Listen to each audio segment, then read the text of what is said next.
Bienvenidos de nuevo a la aula virtual.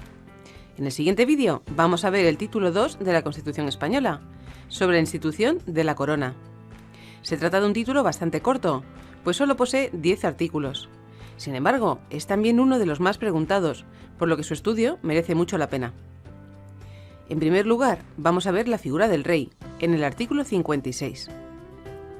El rey es el jefe del Estado, símbolo de su unidad y permanencia. Arbitra y modera el funcionamiento regular de las instituciones. Asume la más alta representación del Estado español en las relaciones internacionales y ejerce las funciones que le atribuyen expresamente la Constitución y las leyes. De este apartado y en adelante, para todas las veces que se haga alusión a esta figura, lo que tenéis que tener claro es que el jefe del Estado es el rey, no el presidente del gobierno o cualquier otra persona que nos puedan poner como alternativa en cualquier pregunta. Otro aspecto importante es que el rey, como jefe del Estado que es, asume la más alta representación del Estado en las relaciones internacionales. La importancia de este punto la veremos más adelante, pero es algo que tenéis que recordar. Continúa el apartado 2 diciendo que su título es el de Rey de España. Y en el apartado 3, que la persona del rey es inviolable y no está sujeta a responsabilidad. Sus actos estarán siempre refrendados, careciendo de validez sin dicho refrendo. La inviolabilidad del rey implica ausencia de responsabilidad penal. Por lo tanto, el rey no puede ser detenido ni imputado por ningún delito mientras ostente el cargo, ni siquiera cuando se trate de delitos flagrantes, a diferencia de diputados y senadores, que veremos más adelante, también tienen esta prerrogativa. Más adelante, en el artículo 64, estudiaremos con más detalle la figura del refrendo, que a modo de resumen quiere decir que sus actos siempre van a tener que estar firmados por una figura que asuma la responsabilidad de los mismos, por no estar la figura del rey, como acabamos de ver, sujeta a responsabilidad. De momento, lo que tenéis que recordar de este apartado es que los actos del rey, si no han sido refrendados, carecen de validez, ya que esto es una pregunta muy habitual de examen.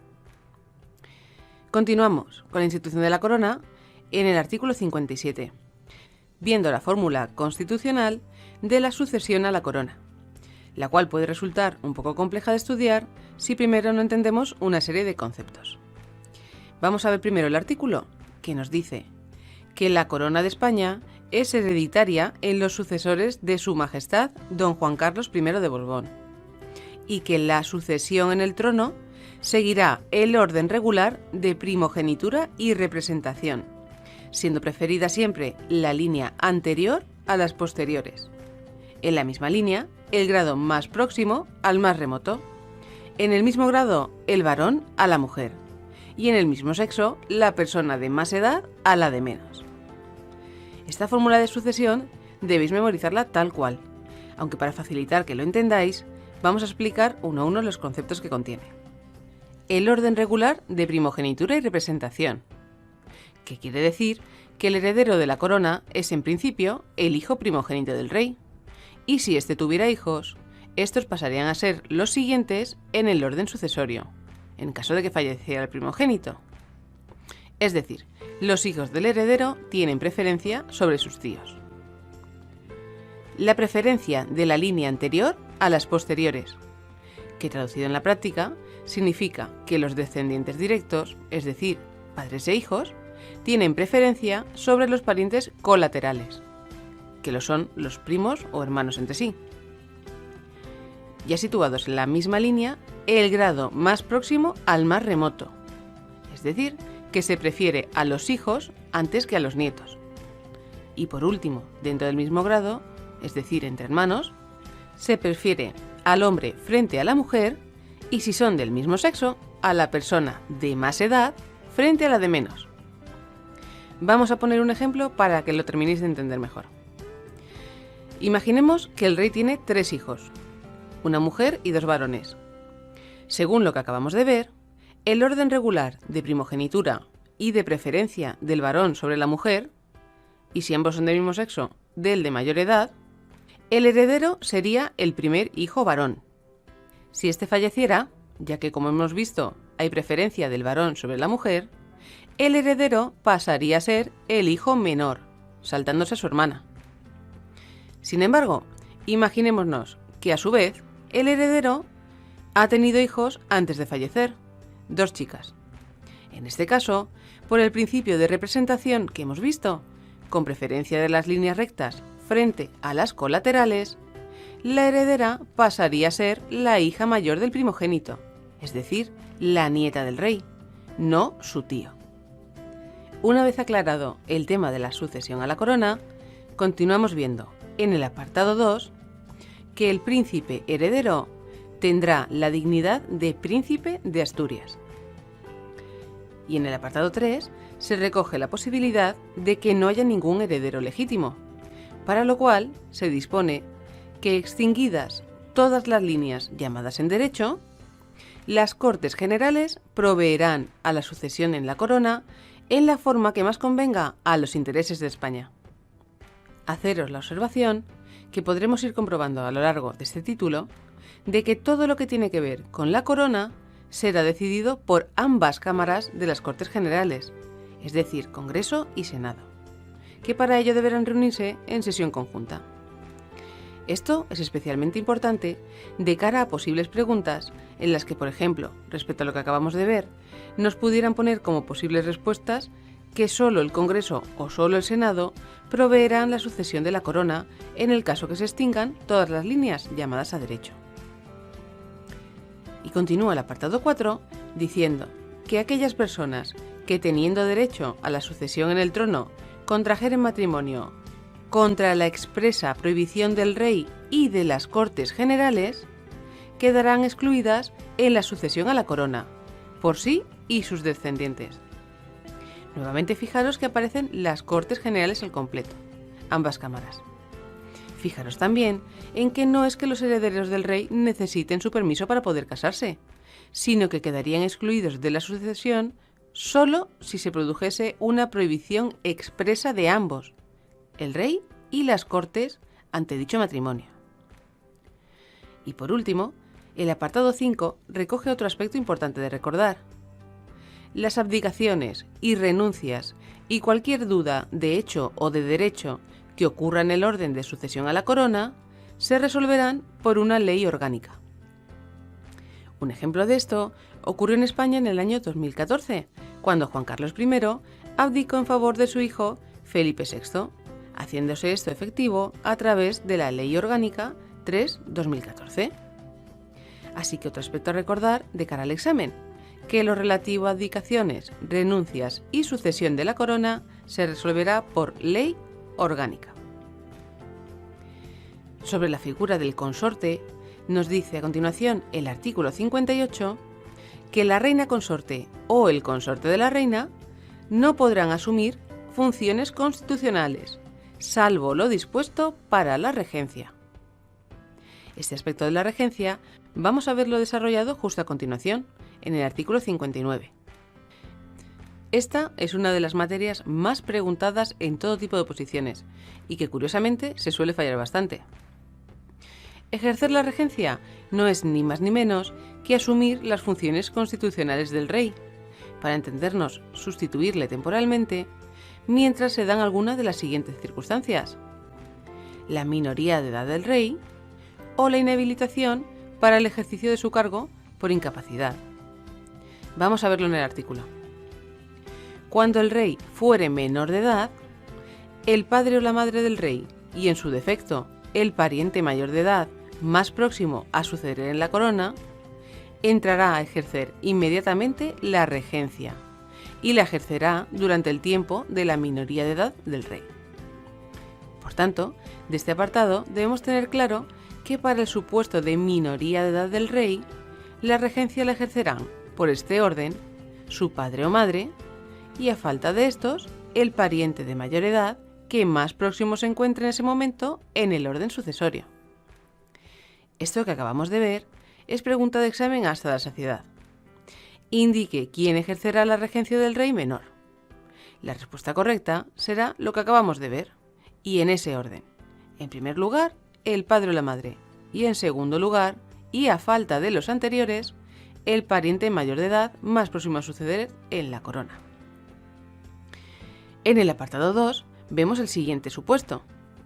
Si el rey se inhabilitare para el ejercicio de su autoridad y la imposibilidad fuere reconocida por las Cortes Generales, fijaros que nuevamente aparecen las Cortes Generales como necesarias para tomar la decisión final, entrará a ejercer inmediatamente la regencia el príncipe heredero de la corona, si fuere mayor de edad.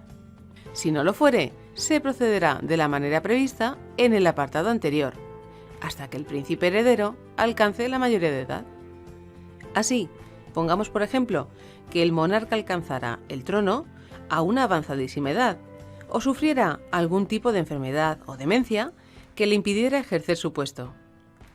Una vez que las Cortes Generales hubieran reconocido esta incapacidad, entraría a ejercer la regencia el príncipe heredero, siempre claro está que fuera mayor de edad.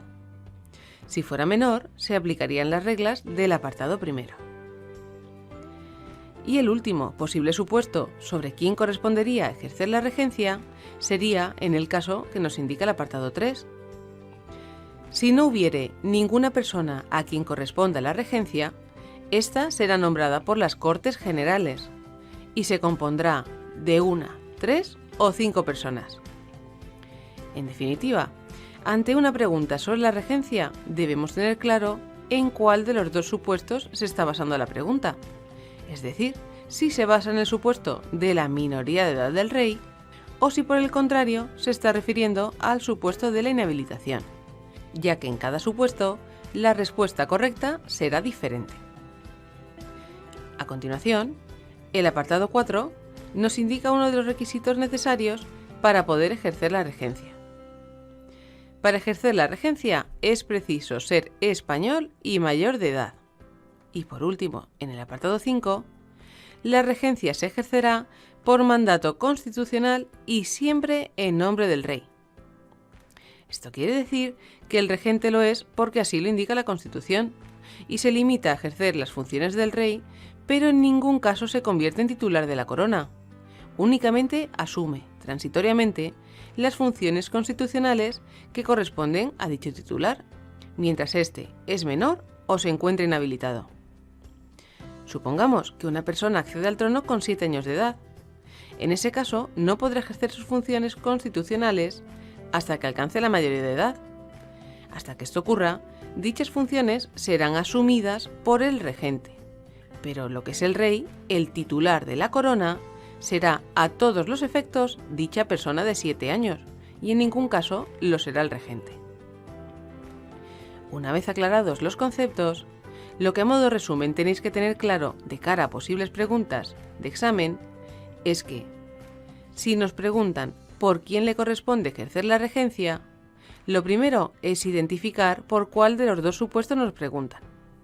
En el caso de minoría de edad del rey, que lo ejercerían primero su padre o madre y, si no fuere posible, el pariente de más edad más próximo a la sucesión, o por el contrario, en el caso de incapacidad del rey, en cuyo caso primero entraría a ejercer la regencia el príncipe heredero, si fuese mayor de edad, y si no lo fuere, pasaría a aplicarse lo que acabamos de ver. Para ambos supuestos, en el caso de que no hubiese nadie que pudiera ejercerla, según estas reglas, serían las Cortes Generales las que nombrarían a 1, 3 o 5 personas para ejercer la regencia. Por último, recordar que los requisitos para poder ejercerla son ser español y mayor de edad, y ejercerla por mandato constitucional siempre en nombre del rey. A continuación, el artículo 60 trata sobre el tutor del rey menor. Al contrario de lo que ocurre con la regencia, la tutela únicamente se produce por razón de la minoría de edad del rey y nunca por inhabilitación.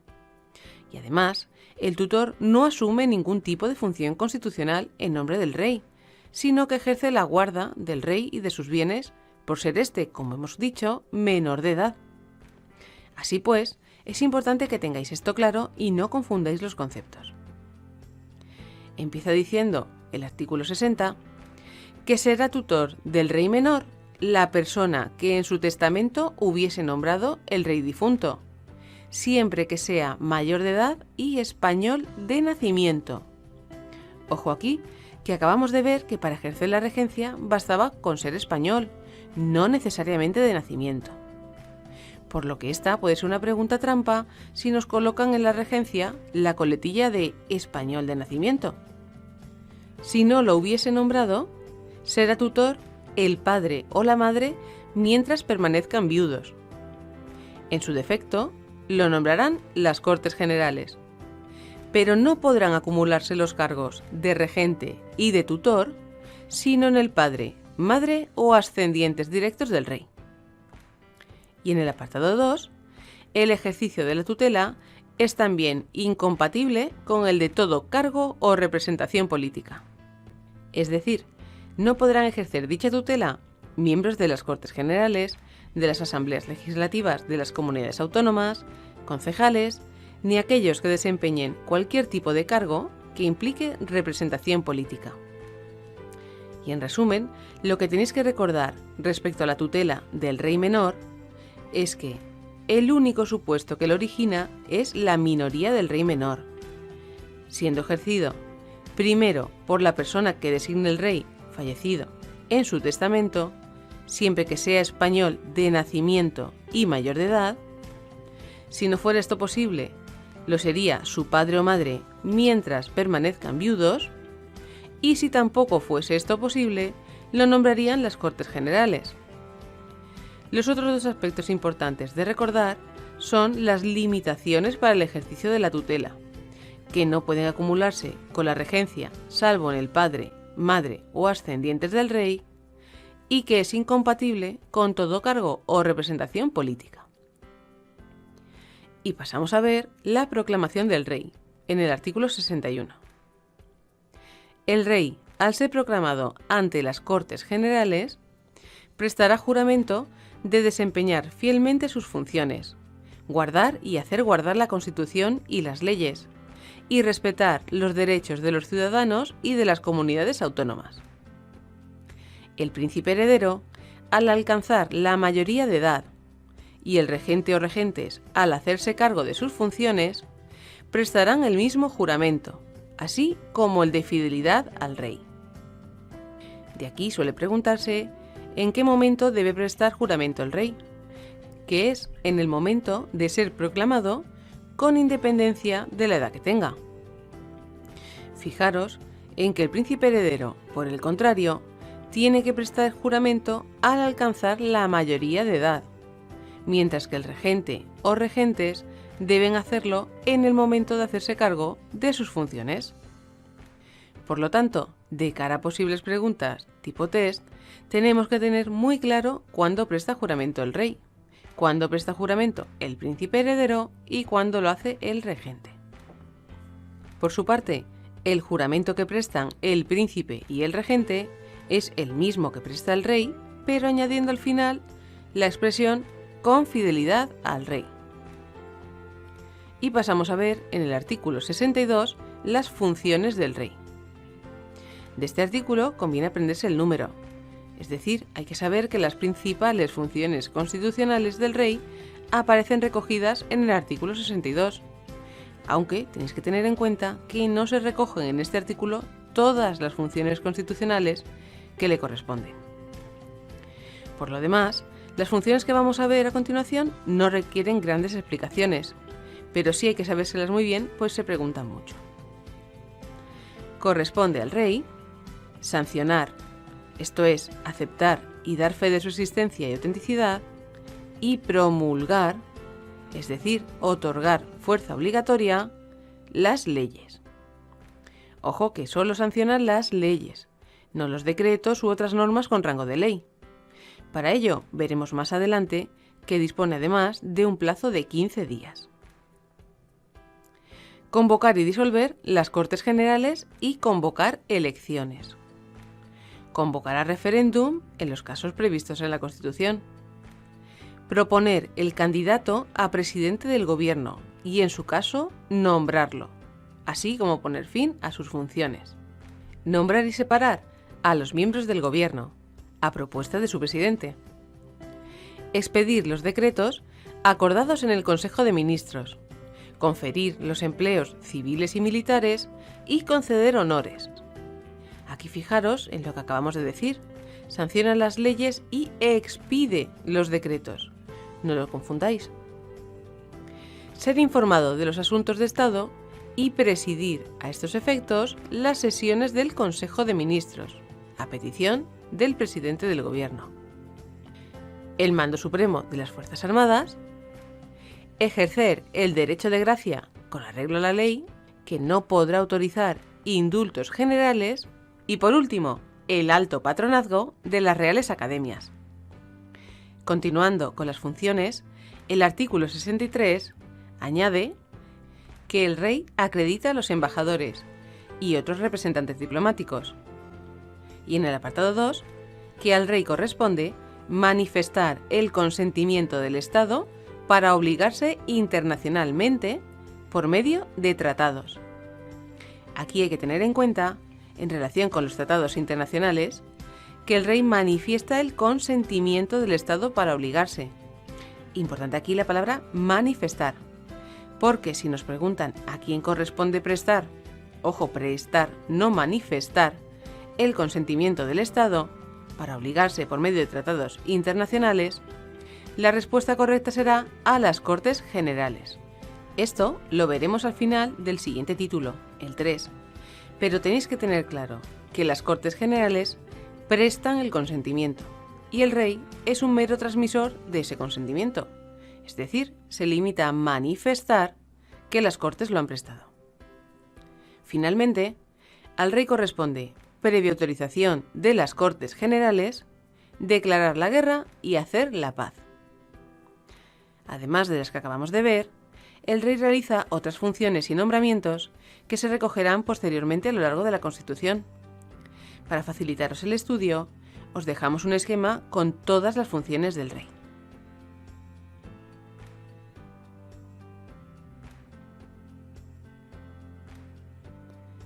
Y como ya hemos señalado antes, la mayoría de los actos del rey necesita refrendo.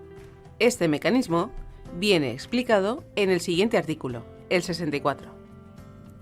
Los actos del rey serán refrendados por el presidente del Gobierno y, en su caso, por los ministros competentes. La propuesta y el nombramiento del presidente del Gobierno y la disolución prevista en el artículo 99, esto lo comentaremos a continuación, serán refrendados por el presidente del Congreso. El apartado 2 nos señala un aspecto muy importante sobre el refrendo. De los actos del rey serán responsables las personas que los refrenden. Así pues, el refrendo es la contrafirma a los actos del rey en su condición de jefe del Estado y que efectúan el presidente del Gobierno, los ministros o el presidente del Congreso de los Diputados, según el tema en que se trate, por medio de la cual se da validez a los actos del rey y se asume la responsabilidad de dichos actos. Por último, el artículo 65 recoge los actos que puede ejercer el rey libremente y sin necesidad de refrendo. El rey recibe de los presupuestos del Estado una cantidad global para el sostenimiento de su familia y casa y distribuye libremente la misma. Y el rey nombra y releva libremente a los miembros civiles y militares de su casa. Así pues, en relación con el refrendo, las preguntas más habituales suelen ser del tipo: indique de que carecen los actos del rey que no estén refrendados, siendo aquí la respuesta correcta, como ya dijimos anteriormente en el artículo 56, que carecen de validez. Otra posible pregunta es: ¿quién refrenda los actos del rey?, siendo la respuesta correcta, como acabamos de ver también, el presidente del Gobierno, los ministros o el presidente del Congreso de los Diputados, en los tres supuestos que hemos comentado. Y finalmente, también es importante recordar que solo están exentos de refrendo la distribución por parte del rey de la cantidad global que recibe de los presupuestos del Estado y el nombramiento y relevo de los miembros civiles y militares de su casa. Y con esto finalizamos este vídeo sobre el título 2 de la Constitución Española, sobre la corona. Como siempre, resaltamos los aspectos más importantes vistos que han sido el orden de sucesión a la corona, la regencia y tutela del rey menor, especialmente lo recogido en los esquemas, las funciones del rey, también las condensadas en el esquema, y finalmente la figura del refrendo, en cuanto a lo que hemos comentado de las posibles preguntas de examen. Nos vemos en el próximo vídeo.